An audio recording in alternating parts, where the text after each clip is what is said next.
Hi, I'm James, artist entrepreneur and holistic health coach.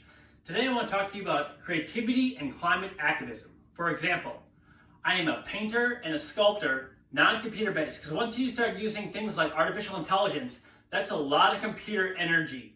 And unfortunately, that contributes to climate change in a big way. So for example, where I live in Madison, Wisconsin, less than 10% of our energy comes from renewable sources like wind and solar. So when you're using a lot of energy, you're contributing to climate change because 90% of your energy, over 90%, is coming from fossil fuels or processes that create carbon and add carbon and accelerate climate change. So you may not think that climate change is going to impact you, but unfortunately it will impact the poorest countries and the most vulnerable. So I encourage you to think of a way to have a smaller carbon footprint. I also promote biking. I'm a big biker and I'm also a vegan. So unfortunately, animal products, including dairy, are the third leading cause of climate change.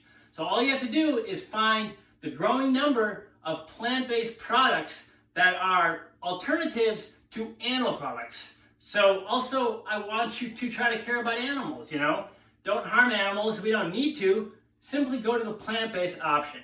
So I cover the science of how to have the smallest carbon footprint possible in my first physical book, World Peace, the Science and Faith of Optimal Holistic Health and Longevity and World Peace. I cover the science of what are the leading causes of climate change, like fossil fuels, burning fossil fuels, deforestation, which is also related to animal products, and then animal products including dairy. So I encourage you to try to have the smallest carbon footprint possible, and I wish you the very best. One love.